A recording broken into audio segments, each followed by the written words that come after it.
Thanks all for coming to EDR internals for Mac and Linux.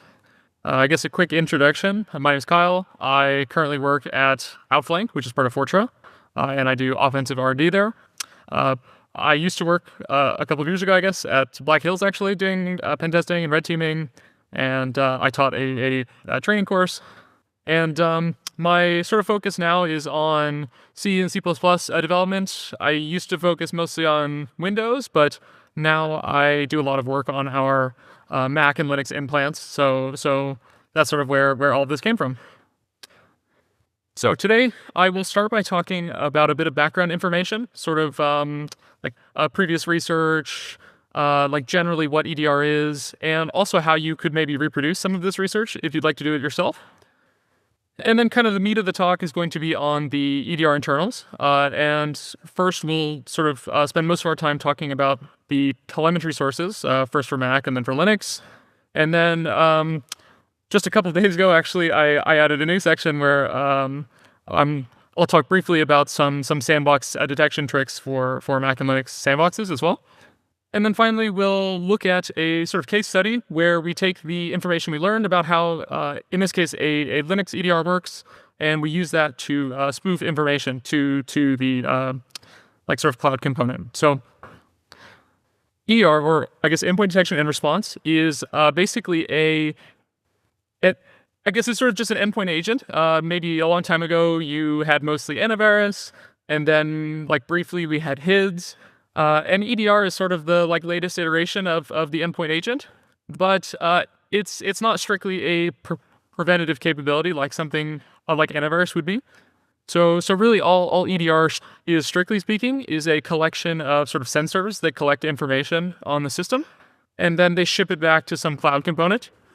Now, often this is also bundled with an antivirus, so you go buy like CrowdStrike or something, and almost always you get the like prevent package, and that uses all this data that they're already collecting to apply some kind of rule set. But we're really going to be talking about the EDR data itself, which of course is used by the antivirus. It's used by the SOC or the threat hunters or whatever to sort of like maybe investigate alerts or to threat hunt or things like that. And so we want to know, like, what sort of data do these endpoint agents on Linux and Mac, what data do they have? What data are they potentially missing? And so, of course, all of these different vendors, they have maybe their own sort of special sauce that they're doing. But really, there's like sort of these four core categories of events, I think. There's authentication events. There's events about when processes start and when they end, about files being accessed or read or written to. And then obviously network traffic as well. And so with these four categories of logs, they can generally give you a pretty good picture of what's happening on the endpoint. And again, there's definitely more data than just this, but these are sort of the like core categories of events that we're going to talk about. So if you were to Google like EDR internals or EDR evasion or EDR bypass or something, you would find lots of things that are basically all about Windows. So there's lots of good resources. If you're interested in like Windows EDR, I think this book from No Starch Press is probably the most complete, I guess, a collection of how EDR might collect data. There's also this really great blog series from our friends at Falcon Force about MDE specifically, which is Microsoft's product. But it's pretty difficult to find similar information for Mac and Linux, mostly because as red teamers, we're just not running into those as often as we do Windows. Now, there is some information, and there's some previous research. So, of course, for Apple, they have documentation. Although, if you're familiar with like the Windows internals documentation and its sort of quality, the Apple documentation is even worse than that. So it's not a huge help. There's also, of course, for Linux, we have the full kernel source code and maybe some like notes or like basic docs that they write about it. And so really, I mean, maybe you could go look at the documentation for these or the source code for Linux or even some Apple kernel source code, although we'll see that's not very relevant in this case. And you could use that to maybe infer like what sort of information the endpoint products could be collecting. Like, okay, they're exposing this data and maybe like theoretically an endpoint agent could collect it. But that doesn't really tell us what they're actually doing. There's also some open source projects, which are great examples of sort of things that EDR might collect. I don't think any of these are a complete equivalent, but they all have things in common with how EDR works. So, for example, the Objective-C Foundation, they have a number of different tools that sort of each has a different component of what a Mac EDR might do. There's these different Linux sort of cloud or runtime security products that are often for like a container environments, but they actually work quite similarly to a Linux EDR products in that case. And then there's also just these like older projects like OSSec or Wazoo that I think maybe at some point were similar to how EDR works, but now they haven't really kept up. And so I don't think that they're a great example, but they are, they do have some things in common still. Now, if you wanted to start understanding how EDR works, the first thing you could do is look at the public information that these vendors put out. So I could look at the blogs from something like CrowdStrike or Red Canary, and they talk about like the sort of challenges that they faced or like cool like tricks that they came up with to collect certain data. And so that might give you some insight about, okay, they're probably using the thing that they talk about in their blog. We also get some open source projects, like for example, Elastic has this repository of open source rules for their EDR. And so you can look at the rules that they're writing and see like what event types and what fields they're looking for. And that again could maybe give you some idea of, okay, if they have this type of log with these fields, you know, it sort of narrows down like the possible data sources. But of course, this is not a very good picture of what they're actually doing. It's just maybe some initial information. Now, beyond that, you basically have to get access to the products themselves. And so I'm not going to talk about the specific products that we looked at by name, but basically what we did is I got access to a handful of sort of the like leading products for Mac and Linux. And once you purchase even one license for these, you will get access to sort of internal documentation. And this usually has a lot more information about the types of logs and what their fields are. So again, kind of similar to the previous public information, but just a bit more detailed. And then we can also, for these, we can often look at the raw data that they're collecting itself. So maybe we don't care about the documentation of the log types, but we can instead look at the actual logs that we're getting from an endpoint to try and understand. But beyond that, really the only way to get a real picture of what they're doing is with reverse engineering. So we will talk mostly today about dynamic analysis, and we've also published some open source tools that sort of help with the dynamic analysis of these things if you'd like to do this yourself. But of course, you still need some kind of static analysis to like put these things in context, I think. But yeah, so let's just get into it. So if you're anything like me, you probably thought that like I would talk about maybe Mac and Linux together, and then I would like maybe call out when there were differences, because if you've used Mac and Linux, they like feel quite similar, and like historically there is like a lot in common. I think like I mean obviously they're different, but there's a lot more commonality with those two than there is with say Mac and Windows. But that like couldn't be less true. From an EDR perspective, the implementations are entirely different, and so I'm going to first talk about Mac, and then after we're done with that, I'll talk about Linux, and you'll see that there's basically nothing in common with the implementations.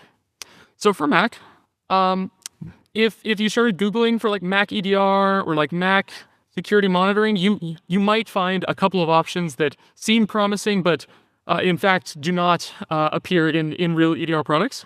The first is this idea of kernel extensions. This is sort of like a driver for Windows, and kernel extensions were, at least I think, I mean I wasn't reversing these products back then, but my understanding is that this was kind of the de facto way to write an EDR sensor a number of years ago.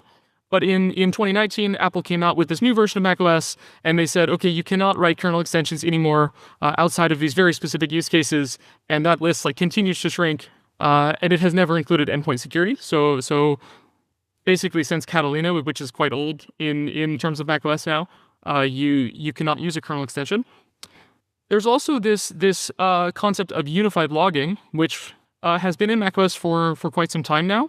And it actually has a ton of information that would probably be useful to an EDR product. And if you're on the endpoint, or like if you can connect to a Mac and like manually work with it, then this is a great option. But unfortunately, this is only accessible using these different binaries that Apple includes with the operating system. And this is enforced by the sort of code signing, which I don't really have time to get into, but if you're not familiar, it's quite different than on Windows, and Apple can use it to restrict certain functionality, even for root. to certain binaries or things like that. And so in this case, that might be a great data source for EDR, but they are prevented by Apple from using it. So okay, I said Apple kicked all of these products out of the kernel. So of course they must have had some alternative, and the alternative is this endpoint security API. And basically what Apple did is they wrote their own kernel extension that collected all the data that they thought an EDR might want, and they put it on the operating system by default. And now user mode services can subscribe to those events. So there's no need for a kernel mode component on macOS. You just subscribe to this Apple provided kernel mode component. And so this notably includes almost all of the events that I mentioned earlier, so things like authentication and process events and file events, but it does not include networking events, which we'll get to in the next slide. But these events all follow a kind of standard format, which is important from a reverse engineering perspective. They always start with this ES_event type, and then there is a response, which is basically, do you want to be notified of the event happening, meaning like you just sort of passively get like told about it, or do you want to have the opportunity to authorize the event? So for example, with process creation, if we use the auth_exec, then every time someone on the operating system wanted to create a process, the EDR would have a chance to deny that process creation instead of just passively sort of logging it. So from an antivirus perspective, maybe auth is more common. From the EDR, like if we're not trying to prevent things, maybe notify is more common. But that said, you could register auth, and then you could just always allow. The reason they have these two different ones is because some events don't allow you to authorize them. You can only be notified. And I'm guessing this is more of like a performance consideration, but Apple doesn't explain why they chose to do some things as notified and some things as authorized or notified. So, in fact, all of the products that I looked at use the Endpoint Security API, which makes sense. That's sort of, I think, probably the only way to get this data. And the way that clients to the Endpoint Security API are typically implemented, and were implemented in all the things we looked at, is as a system extension. And it's not too important to understand what a system extension is, but what's nice about them is that they are always located at the same directory within an application. So for example, if we take, there's a public free project, it's not the enterprise version, it's just a public thing you can find on GitHub called Red Canary Mac Monitor. If we take that, it uses the Endpoint Security API as well. It's not exactly an EDR, but it's similar conceptually. And we download the application, it goes to my /applications directory, and then if I right click on it, I can open this. It's just a directory basically. And once I do that, I go to the static contents library system extensions, and I can find this new package, which is again a directory, which will contain a binary and maybe some libraries or other resources. But that system extension is the actual thing that is subscribing to the Endpoint Security API. So once we have the binary that's subscribing to the Endpoint Security API, again, what's nice about Apple's approach to this is that every client has to work kind of the same way. They all have to use this exported function ES_subscribe, and they tell it that they want to, they tell it how many events they want to subscribe to, and then they pass it the array of those names that I mentioned. And so what's great is we can sort of monitor usage of that function. So this here is a Frida script, which I think I found on GitHub and maybe changed slightly, but basically, is online and is included with the tools that I mentioned that I can share the link for here shortly. But what this is doing, it's a hook on ES_subscribe. And so every time ES_subscribe is called by the target binary, we will get it will just print in this case and tell us the events. So to sort of show this, I'm going to use that script on the Red Canary Mac Monitor. Again, just a public free tool. So I check here to find Red Canary, and the system extension process is running here, PID 330.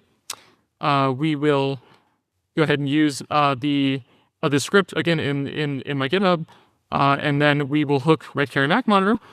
And then this is the Red Canary Mac Monitor application. And in here, we can actually choose which events to subscribe to, which makes it really easy to test our script. So I select these three.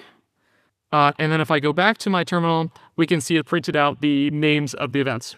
And so you can imagine this exact same script you could use to hook the actual EDR system extension. And of course, you will need to be a bit creative because this has to run before they subscribe, which happens every time it starts. And so there's a bit of trickiness that I guess is just different for each product to either force it to restart or to like just force it to not start automatically so you can start it the first time. But basically this is the approach that I use to get the list of events that they're all subscribing to. And so, okay, that's great. We have the list of all the event names, and we saw before there was like exec and fork, and then I think like open for files, and those seem pretty straightforward. But not all of the event names are very straightforward. So for example, I've got a few to show you here. First, we have this LW_session login, which tells me that the login window has logged in a user, which maybe at first glance seems straightforward. But then we also have another event called authentication, which tells us that an authentication was performed. And so, I'm sort of wondering, if I log in with the login window, would they both fire? So can I only use authentication? Or if I didn't use login window, would I still would I miss those? And then to make it worse, there's another event called login_login, which is just for login events from this user bin login. So as you can see, that this is not necessarily clear. Just because you know the names of the events that a endpoint product is subscribing to, you might not know exactly like what they mean. So like I've been mentioning, we have this repo called EDR internals. It's on the Outflank GitHub. And as part of that, I have included the script I showed before. And there's also this additional tool called ESDump. So ESDump is a tool, you tell it which endpoint security event types you want to subscribe to in this list like this. And then you will run it, and I'll demo this shortly. Or rather, I'll just show you the output here shortly. But you'll run this, and it will just dump out as JSON every field and what the data is in it. And it will try and do like some resolution, like if there's a username ID, it will go and look it up. Or if there's like a process ID, it will go and look it up. Because you can imagine an EDR would likely do the same thing. So for example, this is the output from ESDump. I've trimmed out some of the more noisy information because of course there's a lot of data in each of these. But this is for a process creation event, and you can see I called the whoami binary. You can see the working directory. I get this audit token, which tells me about the the user that launched it in this case. But also it tells us the program that launched it, whereas the responsible audit token tells us, the audit token tells us the application that launched it, and the responsible audit token tells us the full path to the binary that launched it.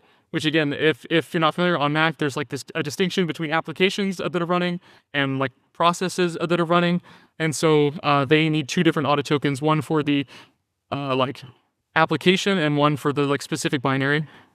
And often these are basically the same, but in some cases they're different.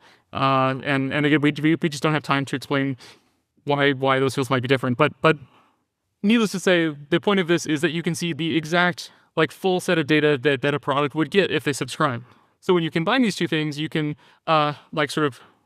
inspect the EDR at least once to see the list of event types that it's subscribing to.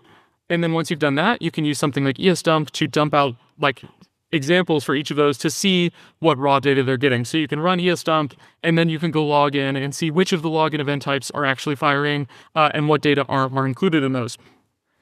Now, the Endpoint Security API, I said earlier, does not include networking events. And so the option for that Apple provides is this idea of network extensions. And network extensions, there's a few different types of them. And these are called providers. And so there's more than this, but these are probably the most notable ones that I've seen anyway. So there's DNS proxy, which is you'll see some of the Objective-C tools use that, and it's pretty simple to implement. We have content filter, which is what all of the EDR products that we looked at used. And so that's what we'll talk about next. And then there's also this idea of the packet tunnel, which some agents also use this, but I think this is more for the quarantine capability. They weren't actively using this, but they implemented it. And so this is typically used for VPNs or things like that. For example, WireGuard on Mac would use that, but not every agent used that. So maybe some didn't have quarantine capability or would load it later or something. I don't know. But we're going to talk about the content filter because that's the one that they're using to collect the actual network data. So similarly to endpoint security, there's a bit of standard code that needs to be included to use a network extension. But it's not quite as easy as hooking a specific API like we did for endpoint security.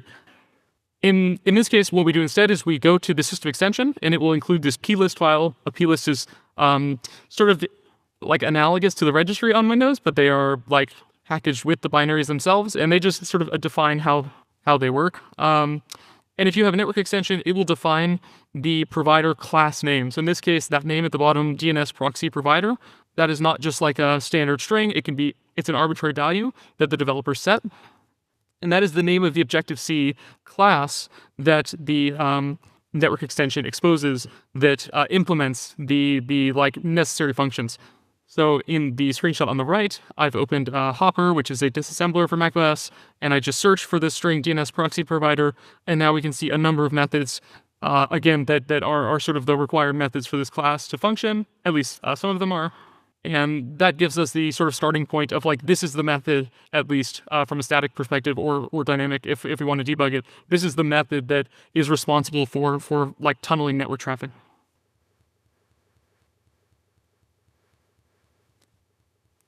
Now, just like ESDump, there's another tool that I wrote called NEDump. And NEDump is a content filter provider because that's what all the agents were. And NEDump will, again, just like ESDump, it will just take all of the raw data that a content filter provider would receive, and it will write it to the like standard out as JSON. And again, it will do all the resolutions for things like process paths or usernames or things like that. So in this case, we'll actually demo it. So I've got my VM here, and I'm going to run the NEDump network extension. Apple makes you click through about 15 pop-ups to do that. And we can see it already starts collecting things, but I'm going to just curl the Outflank website. And then I can come back here and I can see that, okay, the curl binary, sorry, I had trouble finding it. The curl binary looked up it made an outbound HTTP request, or HTTPS request rather. And not only does the data include the IP address, this isn't something that I resolved myself. The data actually includes the remote host name as well, like that's a field.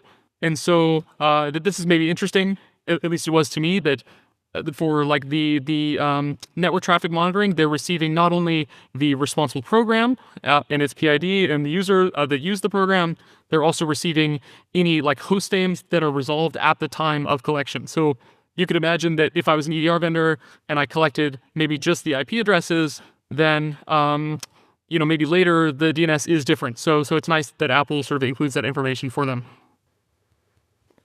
So, okay, that's Mac, right? We talked about how they got the 4 categories of events that I mentioned and sort of how you could collect that. Now we will look at Linux instead. So again, if you were to Google for Linux like system monitoring or Linux EDR or something, or even if you looked at some of the open source options, you would find at least a couple of options that aren't really used in practice. And so, for example, we see audit-D. This is a very common, at least like commonly discussed maybe method, and it's great because it has just about all the data that the EDR might want. But the reason I think that none of the products were using this is because there's a better option, which is eBPF that we'll talk about here shortly. But in some documentation, like I think these screenshots, the first one comes from Elastic, and they have this optional audit-D module if you want to collect audit-D. Maybe you have a custom application that uses audit-D or something like that, and so you want the data. Or in the case of the Microsoft Defender for Endpoint public documentation, they talk about the fact that they use eBPF, but previously they used audit-D. And so you can see mentions that like they were using this, but again, none of the sensors that we looked at used audit-D. It was just all eBPF. Now, the sort of core concept of monitoring on a Linux system basically boils down to tracing different functions in the kernel to understand what's going on.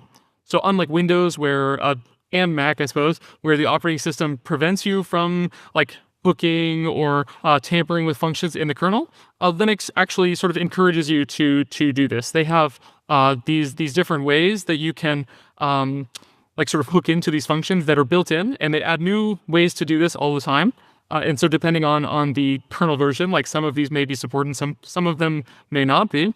But basically there are 2 general strategies, and these are really key and will impact our case study about spoofing. So basically you can hook syscalls themselves, which are the highest level functions in the kernel, things that user mode is calling into, or you can hook functions that the syscalls are calling, like sort of internal kernel functions that aren't exposed, And these are the two types of agents that we saw. It was like really, I'd say half and half. Some of them were just hooking syscalls, and some were hooking internal kernel functions. And so you'll see that means that we can spoof approximately half of the products that I looked at. Now, I mentioned there are different tracing methods. So, for example, we have this idea of k-probes or k-rep probes, and these aren't great because the EDR has to resolve the functions. So this is sort of limited, I think, generally limited to syscalls. Whereas things like trace points are maybe a bit better, but they are predefined by the Linux kernel. So unlike k-probes and k-rep probes where you can just attach them anywhere that you can resolve, like any random address that you can resolve, trace points are predefined, so you don't have to resolve anything, which is a nicer developer experience, I suppose. And it's like unlikely to mess up, but they're predefined. So there's only so many trace points that you can use. And then finally, the probably best option, but this is only available in more recent Linux kernel versions, is this idea of fentry or fexit probes. And these are actually added by GCC at compilation time, so they're a bit faster than trace points or k-probes, and they're available just about anywhere. So that's like probably the optimal option. And products that were doing internal kernel functions typically used some mix of trace points and function entry and exit probes, whereas the products that did like syscall hooking were primarily using k-probes and k-rep probes. So we know that we want to hook various kernel functions, whether syscalls or not. How do we do that? Well, the sort of traditional way to do that is with a Linux kernel module, which again is similar to a Mac kernel extension or a Windows driver. And Linux kernel modules are, well, at least the products that we looked at, most of them had a like sort of legacy agent for like older Linux versions that was based on LKM. I didn't look at any of those because they're legacy, and I only wanted to look at one agent for each, basically. But modern systems, which is like Linux kernel 4. Something and up, so just about anything that is at least in support from vendors like Red Hat or Ubuntu will have eBPF. And sometimes you'll hear eBPF referred to as like a user mode agent. Like if you go into the panel and download it, you'll see like legacy or kernel agent, and then you'll see user mode agent, which is kind of a misnomer. But like the high level difference between these two is that a kernel module is running in such a way that if it crashes, the kernel will panic and the operating system will crash. eBPF is written in such a way, or rather is executed in such a way that it cannot crash the kernel. And so from a vendor perspective, it's like very nice. If I'm say CrowdStrike, for example, I don't want to crash all the Windows computers in the world. Something like this would be quite nice because it like prevents them from doing that in any circumstance. There's just not an equivalent to this on Windows, of course. And I was actually having a discussion with someone earlier about eBPF, and one sort of common thing too is that you'll hear about a specific use case for eBPF, and it's sort of like represented as like this is what eBPF is. So you'll see like, oh, eBPF is great for firewalls or for network monitoring, or it's great for, some like specific use case. But really all that this is just a general way to write kernel code in such a way that it can't crash the kernel. So the vendors that are using this, which was all of them that we looked at, so the vendors that are using this, what they're doing is they're writing eBPF programs that hook either syscalls or they're hooking internal kernel functions. So previously they maybe had a Linux kernel module that hooked things, and then they just went and rewrote it as an eBPF, or rather a set of eBPF programs. eBPF programs have to be quite small, so typically there's like separate ones for each hook that they want to have instead of one large program. But from our perspective, that doesn't change things too much. So what I've got here is a VM that is running Sysmon for Linux, which is an open source project that also uses eBPF and krep and kprobes to monitor things. And what we're going to do is use, there's a program that you can install called BPF tool, and we'll use BPF tool to sort of enumerate these BPF programs. So I see here that, okay, Sysmon is running in PID 811, which is important here in a second. And first, I'll list all of the eBPF programs running. And now there are some programs that are sort of part of like operating system components, like systemd has a couple and things like that. But at the bottom, we will see the in this case, ones for Sysmon. And there's like a number of them, 60 something in total. Now for each of those, I can actually dump the like JIT compiled code for each of those. And this will actually include like some of the original symbols as well. So like I can see that there's a function called TCP connection, and that's like the name that is in the sysmon source code, which is nice from a reverse engineering perspective. It makes it quite easy to understand these. Now I can list out here, this is each of the actual trace points that are listening and their names. So I can see TCP connection there. And then I can also list for each of these, they have this concept of maps, which is how they share data between the kernel and user mode. And I can see a list of maps for each program and for each trace point. And then I can actually dump the contents of those if I like. Some of them will just be binary data, but some of them will actually be like JSON or some other kind of structured data like this that you can read.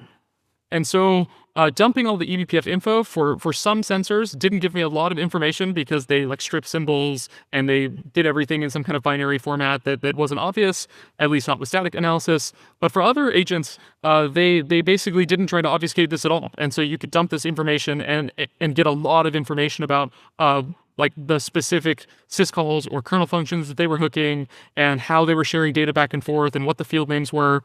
And so in that GitHub repo, EDR internals, I just included this simple bash script that like loops over all these and creates an output directory with all the data for you to sort of look through. Because sort of doing it in the terminal like this is maybe okay for a demo, but is annoying in practice. So this is a short section I added about sandbox detection. This is sort of tangential to EDR, I think, where a lot of EDR products, whether it's because a binary did something suspicious or maybe a user submitted it, they will take that binary and they will run it in some kind of like sandbox, quote unquote, environment to understand how it works. And from a like offensive perspective, we would like our malware to not run in a sandbox, because if it runs in a sandbox, the product will often have a lot more time to process the data and can use a lot more computing power to process the data than they do on like a user's endpoint, for example, because in that case, they don't want to disrupt the normal user activity. So on Windows, there are sort of lots of tricks online that you can find, and you can find a couple of tricks online for Mac and Linux, but they're quite old and aren't effective. So there's, for example, this great website from Checkpoint for Windows at least that talks about like some high level like topics, and you can open each of these and they have like specific code examples. But generally, there are strategies like checking if there's a debugger attached, because users don't usually have debuggers running. To check if the hardware resources are minimal, like maybe the vendor sort of cheaped out on their sandbox, so it doesn't have a lot of RAM or CPU, because they're doing lots of those all the time. Or maybe just there's like weird user behavior, like the mouse isn't moving, or there's not very many things installed, or there aren't very many windows open, at least on Windows and Mac. And so what I did just yesterday at the booth was basically write a program that would, instead of just exiting for each of these checks, would collect the data for each of them and then would sort of append it to an HTTP request and send that out to a server that I spun up. And what's great is that these sandboxes typically have internet because, well, rather unfiltered internet, because a lot of malware doesn't work unless it can start beaconing out. And so they need to have internet to really understand it. And so you can, in practice, nearly all sandboxes, you can just make like an HTTP post request out with a bunch of data in the body, I come to find out. So I did this for Mac and Linux, and the findings were sort of mixed. There wasn't like any strategy that I think would work for all sandboxes. Not that like I looked at a million, but I looked at a few of them at least. And one thing to note is that none of them appeared to have a debugger attached. I sort of put an asterisk here because maybe they do, and I just, the way I'm checking isn't effective or something. But it didn't seem like they had debuggers attached anyway. All of them seem to have like, 4 cores, 4, maybe 8 or 16 even gigs of RAM. Some of them have like maybe 2 cores and 4 gigs of RAM, which is sort of on the low end. But I mean, you might still imagine a user having an older laptop with that. So I don't know if that's enough to not run. Most of them also had lots of installed programs. So maybe one sandbox didn't have very many installed programs, but it had lots of resources. Other ones had less resources, but had lots of user behavior. And so there wasn't like a sort of silver bullet by any means for these. Now, for macOS at least, I had a couple of ideas based on this yesterday. One is you could look for a small display. All of them, or rather all the Mac sandboxes that I looked at, the display was, I think, 1024 by 768, which I don't think is like a standard Mac resolution by any means, and it's also just like much smaller than like I think most modern, like even my MacBook Air here is bigger than that. I think the key though, really, and it was kind of funny, was that they only target sort of older versions of Mac. So this screenshot is from Hybrid Analysis, which is like a public sandbox that I looked at, and you can see the Mac option that they have is Mac Catalina from 2019, and like when I was first writing these programs on my Mac that's up to date, the programs I was compiling by default wouldn't even execute, like they were crashing in Catalina, and so I had to like go to extra measures to even get something to run in the sandbox. So maybe like an accidental sandbox detection is just only targeting somewhat recent versions of Mac. And also only one sandbox. I think VirusTotal has an ARM64 sandbox, which is like the Apple M processors, but all the other ones, including Hybrid Analysis and the sort of EDR vendor sandboxes that I looked at, they were all only for Intel x86 64. So if you I mean, it's pretty likely that the target you're going after is using ARM, because that's like most Macs that they produce, if not all now. And so you could just compile your Linux, or compile your malware for ARM 64, and it won't run in most sandboxes anyway. Now for Linux, I really don't have any ideas at this point. Like I said, this was yesterday, just like an idea I had. And so like nothing really stood out, because of course there's no like resolution for most sandboxes. Some of them were like Ubuntu with a desktop, but a lot of them were like server versions, so they don't have resolution. They were like a big range of different versions, some really old Ubuntu, some really new Ubuntu, some like CentOS or like RHEL variant. So like in the time I spent, I didn't come up with any ideas, but I'm sure there's some way that you could reliably do this. I just don't have anything to share, I guess, with you at this point. So our final sort of bit here is talking about a way that we can take the information we learned about, in this case, Linux EDR, to try and spoof data to them. And so what I mean by this is that we want to put data in the raw telemetry that they're collecting that is not representative of what actually happened. Because if we can do that, then like any rules that require something like malicious in the field won't fire, because we can put something benign there. Now, a few years ago, there was this DEF CON talk that I think is very underrated, at DEF CON 29, and I think this is actually the Red Team Village DEF CON, and it's called Phantom Attack, and it's this CVE that these guys found in, I think, Tracy. The vulnerability was also present in Falco, but they didn't issue a CVE for that one, or maybe it was vice versa. Falco had a CVE and not Tracy, I don't remember. But they were looking at these two products, which I mentioned at the very beginning, are sort of like the container runtime security projects. And the idea was that they found this time of check, time of use bug. So they could like put something in the field in their syscall, and then before the Falco or Tracy checked the value, they could change it to something benign. And as I watched this sort of talk, they were describing how Falco and Tracy work. And the way that these work is basically they use K-probes and K-ret probes with eBPF to hook syscalls, which like is exactly how at least Sysmon for Linux does it. And it's also very similar to how multiple EDR vendors do it. And in practice, if we look, this is like some pseudocode from the Linux kernel source.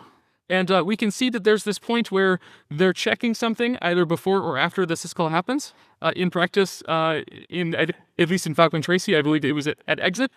And then there is this using point where like a connect calls into sysconnect, and then that's where this function in the box there actually copies the address from user mode that they provided into kernel memory. And so, I mean, this is a classic time of check, time of use. They're checking something, and then there's, some, a potentially small delay, and then they're using something.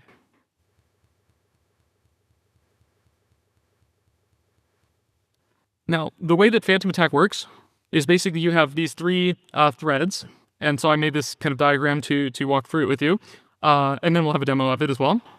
So in the main, or like in the first thread, I should have a better name for it. In the main thread, we will mmap, which is on Windows, it's like virtual alloc, basically. You're allocating some just virtual memory, not heap memory, just like a normal page of memory. But you're just going to reserve the memory. You're not going to actually allocate it. And that'll be important here shortly. And then we'll have this third thread that we'll call the spoof thread, where we're just going to have it blocking. So it'll just be waiting until we unblock the mutex there. Now, in the main thread, this is sort of the key of Phantom Attack. There's this syscall user fault FD, which tells the kernel that if there's a page fault, we would like it to call a specific function in our program instead of handling it itself and just like segfaulting the program. And so we call user_fault_fd, and we tell it to target this function that will eventually spawn the second page fault thread, which will handle it so our program doesn't segfault. Now we will execute our target syscall. So we'll say execute the connect syscall to make a TCP connection, and we'll in the argument for the address, we will pass it the address of our reserved but not allocated memory. And so this will raise a page fault because the memory isn't allocated, so it can't actually be read from in this case. But again, we use user_fault_fd, and so it will call into our page fault function, which creates in this case the kernel will create a new thread in our program for us to execute that. And this function, when there's a page fault, it will now allocate a map, and it will write the real data. So like, our malicious IP address or like our C2 IP or something will get written there. Oop. Now we will release the mutex of the spoof thread, and the spoof thread will immediately, once it's released, it will immediately write our fake data, like some benign IP address, to the memory. And so this whole process in practice gives us enough time to like widen that time of check, time of use window, which is key. So we call the syscall, and it starts calling connect, but it page faults when it tries to read the memory. It calls back to our program, which has a chance to execute before the which has a chance to unblock the mutex, which can then execute which can start executing, but it will happen after the kernel continues to execute connect. And so the fake data will be written, and the kernel will already have copied it. And at that point, the like exit tracing in this case will read from the original page. So in practice, we have this program here, which is in the EDR internals repo as well, if you'd like to try it against your EDR product. And basically there's this header where I have this spoof IP, which is what I want to show up in the EDR console. So I did 1337. And then there's the real IP, which in this case is google.com. And what we're going to do is basically curl the real IP and make sure that we get the real contents of google.com. But then we're going to go to the EDR console and verify that it does not have that 142 IP. It just says 1337. So I'll go ahead and run this. Now, we do have to run this as sudo, unfortunately. You don't really need sudo to do this, except that the user_fault_fd syscall requires a certain capability. And some distros, you don't need root to have that capability, and some you do. In this case, I'm using, I think, CentOS, and you do. So, I'm sorry, I was sort of talking over it, but we got the HTTP contents of google.com, a redirect, and then we come to our blurred out console here, and we can see it has 1337 connecting to port 80. And this is something that you could reproduce because we took Phantom Attack. There were a few changes we had to make to Phantom Attack was just making like a TCP like raw socket, so we just added code to actually make an HTTP request. But otherwise, the attack is the same conceptually. So if you want to watch the Phantom Attack talk, they will explain it in much more detail than I had time to. And then if you want to test it against some product, you can do that with this.